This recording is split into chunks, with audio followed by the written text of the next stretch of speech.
Welcome to Eugene Cannabis TV. I got a bunch of announcements for you and articles, and we'll be talking about cannabis. That's what we're all about, educating about a wonderful plant called cannabis. You got Dank here, and let's jump into some announcements we've got. Stuff coming up, events and such. The most important at this point is the Oregon Liquor Control Commission is continuing their statewide schedule of marijuana listening sessions to hear from communities around the state as the agency implements Oregon's recreational marijuana law.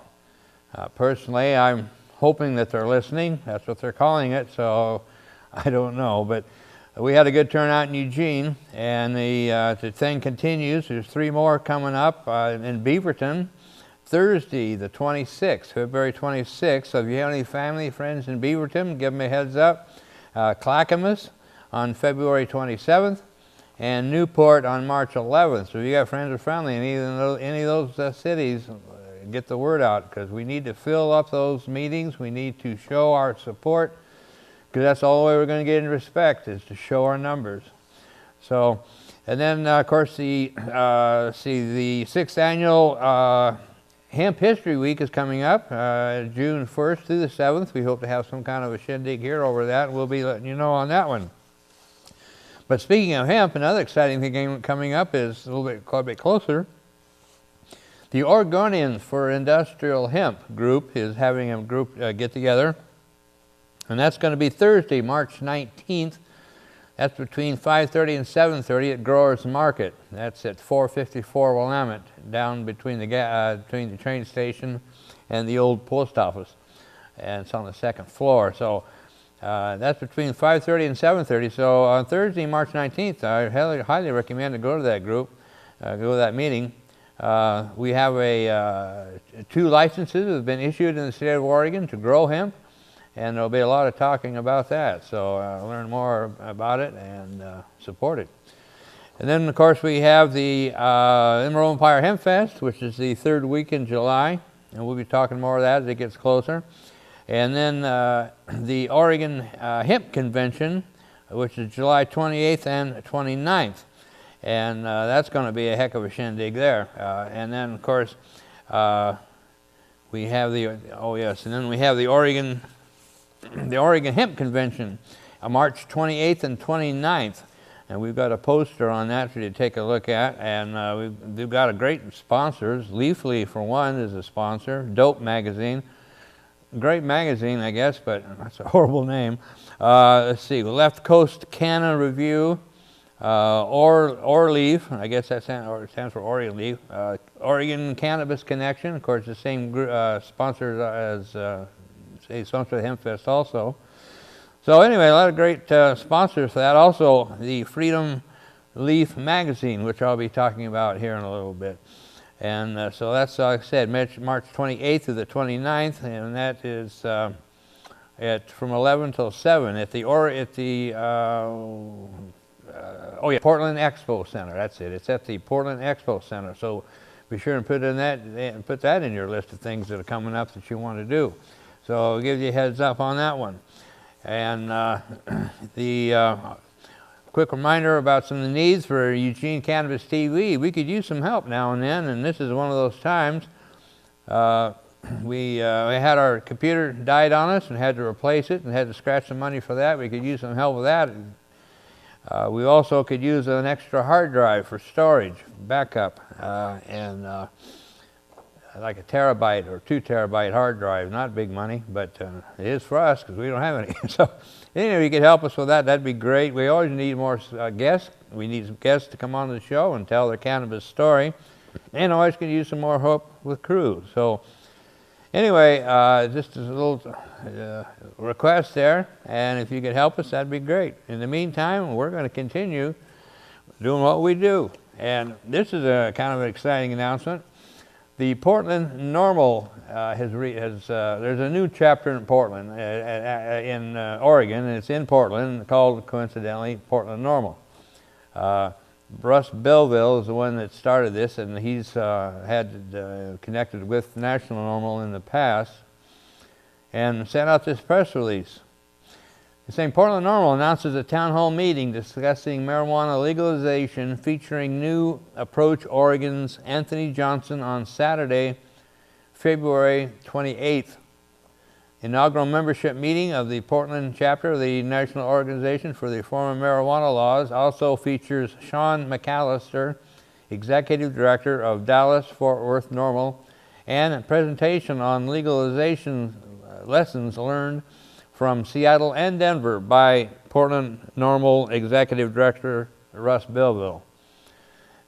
And let's see, that the ballots for Measure 91 weren't even cast before cities and counties began subverting the will of the people, said NORML Executive Russ Belleville, by passing local marijuana taxes clearly forbidden by Measure 91. Portland NORML intends to fight for the implementation of Measure 91 as written and voted on by 71% of the Portland voters. Our monthly membership meetings will help educate and inform city leaders, state lawmakers, and the public on the truth about cannabis and the lessons learned from legalization in Colorado and Washington. In addition to Anthony Johnson, that was already the lineup, we talked about that. So anyway, that is again on February 28th. It's in Portland, and so make it if you can. I hope to be there. Could use a ride if somebody's going that way and want to go, let me know. I'll help with gas, but we definitely need to get up there and support those people. So, and speaking of lessons learned, this is the Colorado's local weed market. $700 million in sales last year. $1 billion by 2016. This is in the Washington Post under the blogs section, written by Christopher Ingram, dated the 12th of February. Legal marijuana has a $700 million industry in Colorado last year, according to a Washington Post analysis of recently released tax data from the state's Department of Revenue. In 2014, Colorado retailers sold $386 million of medical marijuana and $313 million for purely recreational purposes. The two segments of the market generated $63 million in tax revenue, with an additional $13 million collected in licenses and fees. The total economic impact of the state's marijuana industry is likely greater, as these figures don't include retail sales of products related to marijuana, like pipes and bongs, and they don't account for increased tourist spending in other segments of Colorado's economy, like hotels and restaurants.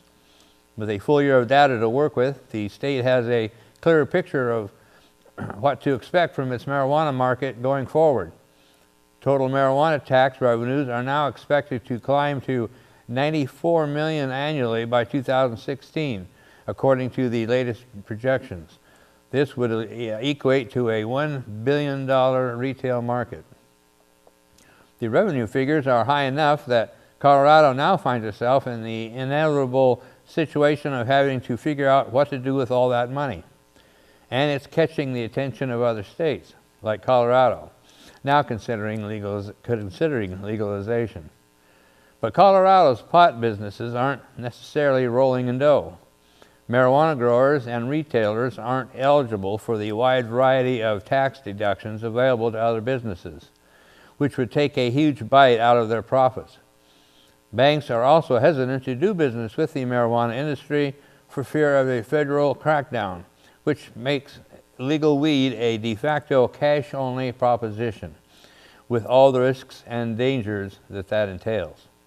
The federal government has been taking steps, albeit small ones, to help integrate the marijuana industry with the rest of the market. Late last year, the IRS issued a memorandum assuring accountants who file taxes for marijuana businesses that they wouldn't face increased risk of an audit or penalties. And tucked into December's last-minute spending compromise was a measure forbidding the Drug Enforcement Agency from raiding medical marijuana outlets, providing those outlets are in compliance with state law. The most encouraging news out of Colorado is that the state has successfully implemented a $700 million marijuana market without any of the dire consequences that legalization opponents warned about. Fatal car accidents in the state are flat and well below the past decade average. Not terribly surprising considering stoned drivers are considerably safer than drunk ones.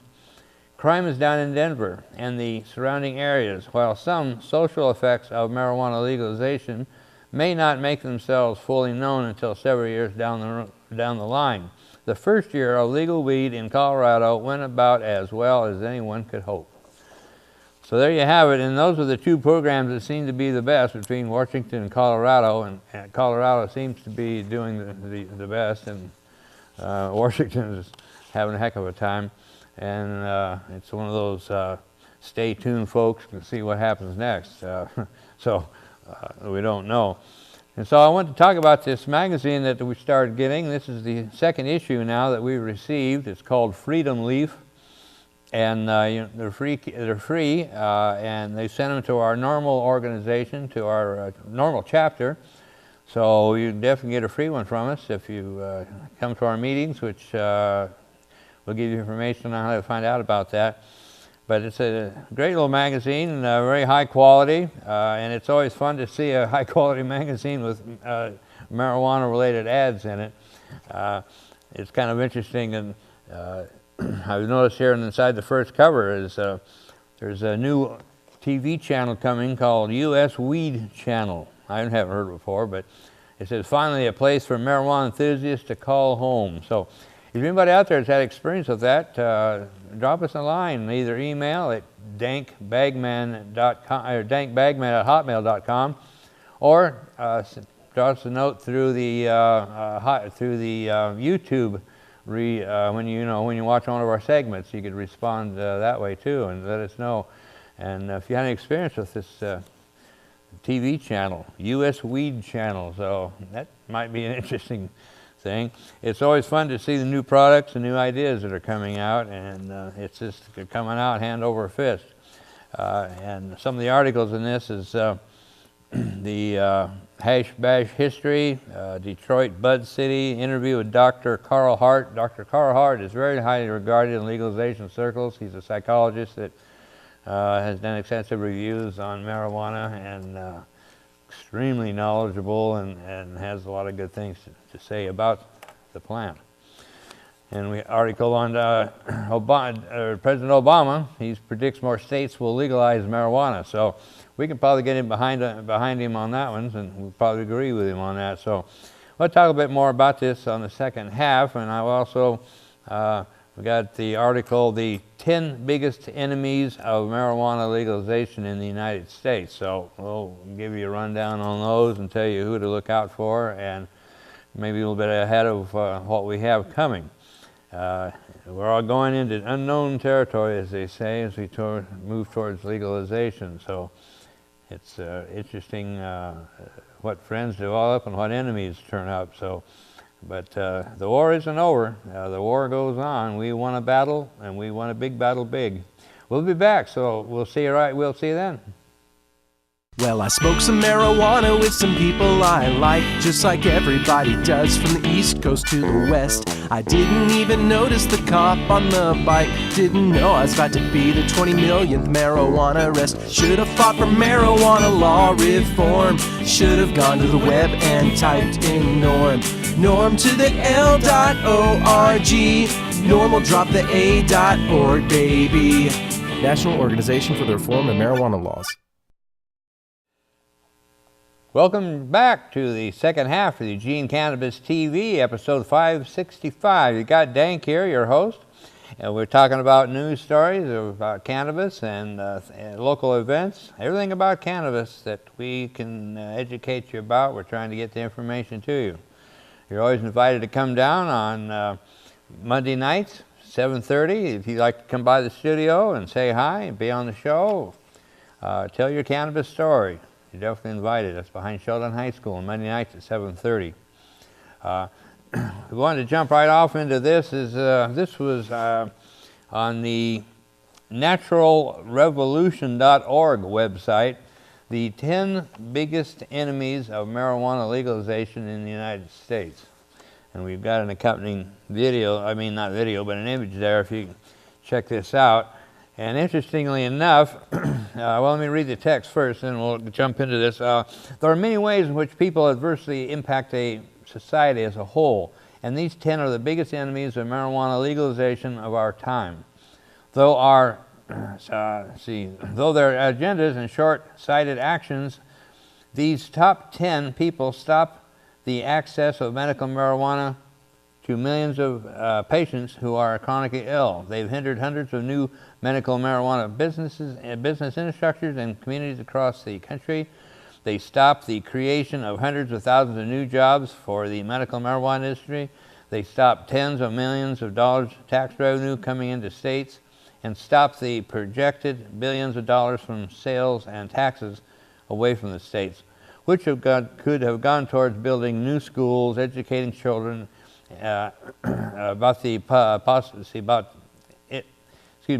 educating children and the public about the responsibilities of marijuana usage and other proactive resources and programs that could positively serve our communities, their communities. These 10 biggest enemies of marijuana legalization aren't just enemies, they pose an imminent threat to our citizens and our country as a whole. To them, their twisted ideology and political agenda cause a direct burden upon the masses through collateral damage. The hundreds of thousands of seriously ill patients who need this medicine has to survive. These marijuana enemies are literally a threat to their lives. There is indeed nothing more than pressing than to ensure that these enemies of marijuana legalization are called out, so we know exactly who exactly are the ones affecting arguably one of the most important issues of our time. And right at the top is Michelle Leonard, DEA administrator. They had classified as a red threat, legal barricade, refused to license potential producers of federally approved research marijuana. Her quote she's known for: marijuana is an insidious drug. Of course, the fact that she makes money off of saying that, probably simply a coincidence. Number 2 is Kevin Sabet. We know this clown. Director of the Drug Policy Institute. His threat is of his activism. He wrote Reefer Sanity, a 2013 book condemning marijuana and its use as medicine. His quote he's quoted as saying, marijuana is the next big tobacco. Number 3 is Patrick Kennedy, former congressman. His threat is his organization. He founded Smart Approaches to Marijuana, an anti-marijuana legalization group. And he's quoted as saying, it's just overall a very dangerous drug. Then we have number 4, we have Sheldon Alderson, CEO, Los Angeles Sands. In other words, he's making money off of gambling, but he doesn't like pot. Threat. His threat is that he's got the most money of all the other 10. With a net worth of around $37 billion, Sheldon is willing to spend big to protect his casino interests. He gave $2.5 million to a drug-free Florida campaign. I'm sure all that was to defeat the latest medical marijuana initiative. Number 5 is David Froome. He's a political commentator. He has opposed marijuana in news outlets like CNN, The Atlantic, and Newsweek. His quote is, medicinal marijuana is a sham. Number 6 is Gil Kurlewski, the former drug czar. The head of the National Drug Control Policy, the head of the National Drug Control Policy, Gil has a budget of $238 million. This is his quote, legalization is not in my vocabulary. Number 7 is Bill Riley, Fox News TV host. Refutes the notion of racial disparity in the prosecution of marijuana-related cases. And he's quoted as saying, "There's only one reason to use marijuana, and that's to get high." Number 8 is Jeff Sessions, a senator from Alabama. Opposed marijuana in Senate Judiciary Committee hearings. This is a great quote, too. Jeff Sessions is quoted as saying, "Lady Gaga says she's addicted to it, and it is not harmless." Number 9, Mel Simler. He's a founder of an organization called Straight. His drug treatment facility, Straight, receives multiple allegations of patient abuse. He spent $150,000 in an effort to block the Amendment 64 in Colorado. And number 10 is Nancy Grace, HLN television host. Her threat is listed as ignorance. Provides inaccurate information about cannabis to roughly 300,000 regular viewers. And her quote is, she said, "People on pot shoot each other." So, anyway, that's our enemies that are fighting legalization. So, as I like to say on things related to that kind of thing is, judge me by my enemies. And this is another little thing in that it kind of makes you happy. Things do go right occasionally, I guess I'm trying to say. And this is out of the Forbes.com website, and this is dated on the 7th of February this month. Texas grand jury declines to indict pot grower who shot and killed a cop during an early morning raid. This week, a Texas grand jury declined to indict a marijuana grower for shooting and killing a sheriff's deputy who burst into his home in the early morning to execute a search warrant. Henry Gorich McGee, who was indicted on drug and weapons charges, the latter only because he was growing marijuana, said he believed Burleson County Sergeant Adam Salders was a burglar. This was a terrible tragedy that a deputy sheriff was killed, but Hank McGee believed that he and his pregnant girlfriend were being robbed, McGee's lawyer Dick DeGruin told AP. He did what a lot of people would have done. He defended himself and his girlfriend and his home. DeGruin, a well-known defense attorney who has been practicing for half of a century, said he could not immediately remember another example of a Texas grand jury declining to indict a defendant in the death of a law enforcement officer. That sort of outcome is rare, not just in Texas, but throughout the country, since people who shoot cops invading their homes usually do not get the same benefit of the doubt as cops do when the roles are reversed. This double standard is reflected in the reaction from the local district attorney. Julie Renkin, the district attorney for Burleson County, said in a statement Thursday she thought the sheriff's office acted correctly during events that occurred in a matter of seconds among chaos. "I believe the evidence also shows that an announcement was made," Renkin said. "However, there is not enough evidence that Mr. McGee knew that day that peace officers were entering his home. If there was not enough evidence that McGee knew Souders was a cop rather than an armed robber, why did Renkin try to indict McGee for capital murder? It was the police, not McGee, who created the chaos in which Souders was killed. His death is doubly senseless because violence is not an appropriate response to cultivation of an arbitrarily prescribed plant, and because even if we take pot prohibition as a given, there is no need to enforce it by breaking down people's doors while they're sleeping, a tactic that inevitably results in tragedies like this one." So, excuse me. So, anyway, hopefully that these incidents will become less and less common, but in the meantime, they just seem to keep happening, and so I don't know. And going back to the latest issue of Freedom Leaf magazine, there was an interesting article in here titled "Setting the Standard for Cannabis Testing." Now that marijuana has its own monograph, product, safety, and quality control are becoming a reality. In recent years, such medical cannabis distribution has moved from private member collectives to commercial enterprises.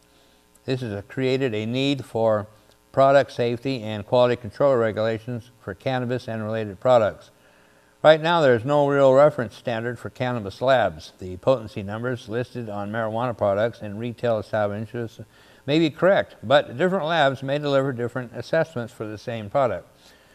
Last year, with the release of a cannabis monograph, the nonprofit American Herbal Pharmacopoeia provided standards and guidance for identifying the quality, purity, and botanical elements of marijuana. The adoption of cannabis as a safe, effective, and low-cost botanical medicine is a statement to its human-plant relationship and a significant footprint on the trail towards acknowledgement of such a broader audience, declared Dr. Michelle Sexton, Medical Research Director at the Center for the Study of Cannabis and Social Policy, and co-editor and technical advisor for the new monograph. So that's it's interesting because the state of Oregon is also working on that, on standards, and that's why it caught my eye. So the same thing is happening right here in Oregon that I've heard of, is people have taken the exact same plant